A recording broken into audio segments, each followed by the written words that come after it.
Good afternoon. How's everybody doing? How's your lunch break finishing up? How's your day going? So today we're going to talk about protein and menopause. And why the heck do I talk about protein so darn much? And why is it so important to menopause? So there's a couple things going on here. First of all, as we get older, everybody across the board, once you hit 30, you start losing muscle. Little bit at a time, until finally you reach some magical age, 50, 60, 70, where it just go boop, boop, and you tanks, right? You got no strength left, you got no muscle mass left, you can barely walk, right? You're losing muscle all the time, right? Now, in order to maintain the muscle that we have and to grow more muscle, you need to eat protein. So first and foremost, to maintain the muscle we have. Secondly, to grow the muscle. Why do you want to maintain the muscle that you have? Because muscle burns calories, right? If I have two women sitting in front of me, both 150 pounds, and one of them has 125 pounds of muscle and the other one has, 100 pounds of muscle. A pound of muscle burns about 50 calories a day. Between 50 and 70, depends on the research that you're reading, right? The person with 125 pounds of protein is going to burn more calories every single day than the other person, right? Now, why is that important? Because the person with muscle then can eat more. Whether it be just eating more day-to-day life, right? Vegetables, protein, stuff to keep you alive, or whether it be a special night out or a special breakfast or a special vacation. The person with more muscle can eat more food and gain less fat because they are burning more calories every single day just doing what they do. Not even exercising, right? Take those same two women, 125 pounds of muscle, 100 pounds of muscle, both 150 pounds overall.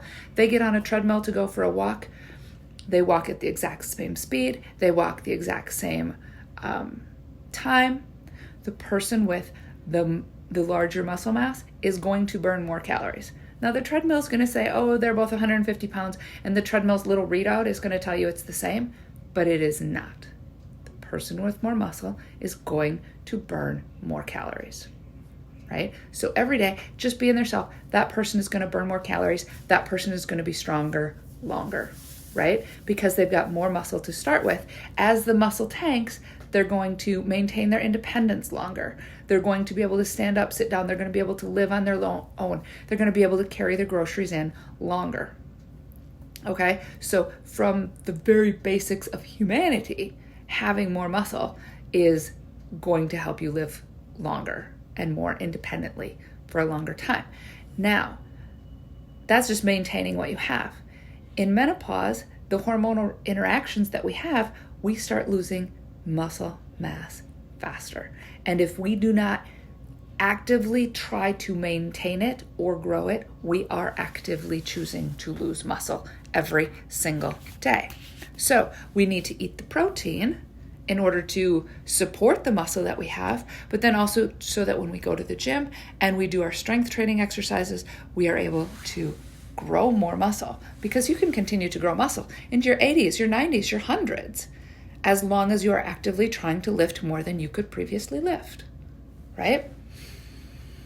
In menopause, it is also shown and proven and studied that we require more protein on a daily basis than someone pre-menopause. Not perimenopause, pre-menopause. The average late 20s, early 30-year-old requires protein, but the average person in perimenopause having symptoms of menopause, hormone decline, requires a minimum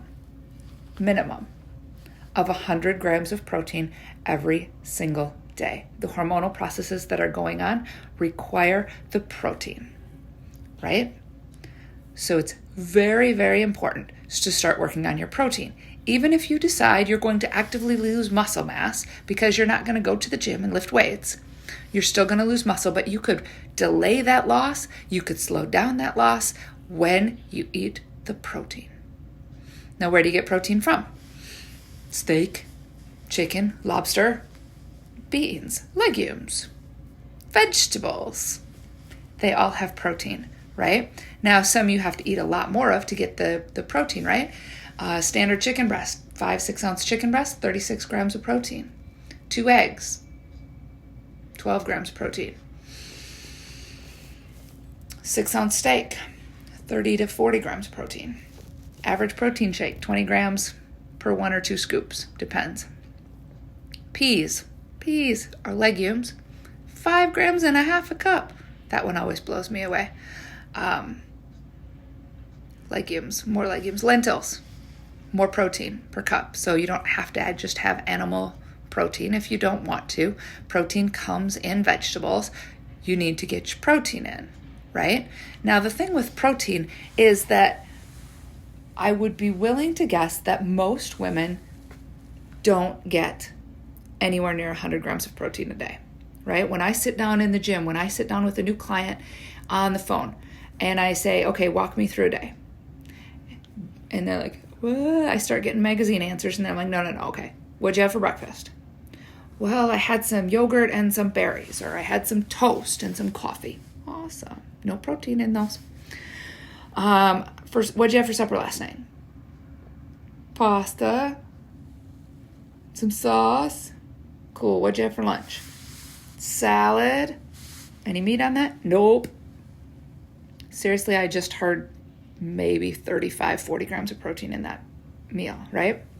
Versus when I'm sitting with someone who's been working on their protein, sounds more like, what'd you have for breakfast? I had 2 scoops of protein powder equaling 35 grams of protein with some collagen in it to add another 5. What'd you have for lunch? I had a huge salad. I had 5 ounces of chicken breast on it left over from last night. There's another 36 grams. I'm up to 70 grams already. What'd you have for supper last night? We had a steak. We had a half plate of vegetables. We had a half sweet potato. Steak, another 35 grams there. I'm 95 grams. I didn't even have to hardly try at it, but I did have to plan for it, right? Now, I can hear some of you going, oh my God, that's way too much protein. That's going to clog my arteries. That's whatever. Unless you got a family history of it, I doubt it. And if you don't want to eat animal protein, eat vegetable protein. You have to work harder at it. At least in my opinion, it's not my habit. So I have to think harder about what makes a whole protein. If you're going to have beans, you've got to have some rice with it. You've got to pair the two to get the whole proteins, right? So for me, because I'm not a vegetarian or a vegan, I find that more difficult.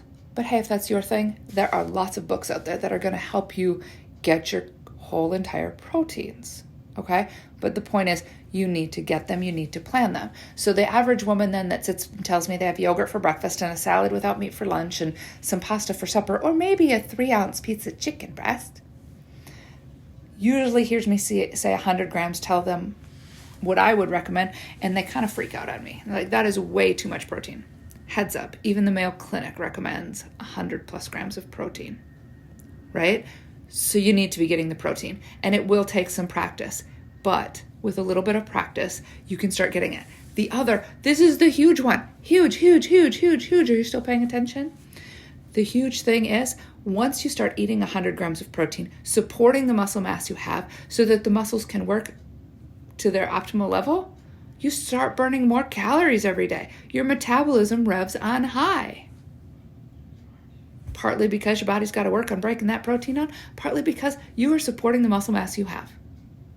So, 100 grams minimum of protein every single day. And if you're already really succeeding at that, start shooting for 125. It's important. Okay? So that's a little bit on menopause and protein. Eat your protein. Try and get the cleanest sources you can afford. The most lean, the most organic sources are going to be the most helpful. And stay tuned. Are you in the Menopause Project Facebook group? That's where we do most of our live training. That's where I have lots of education every week. That's where I post meal ideas and samples, pictures, recipes, exercises, the whole kit and caboodle. Tell your friends, tell your family. I can't wait to see y'all here. Have a most fantastic afternoon.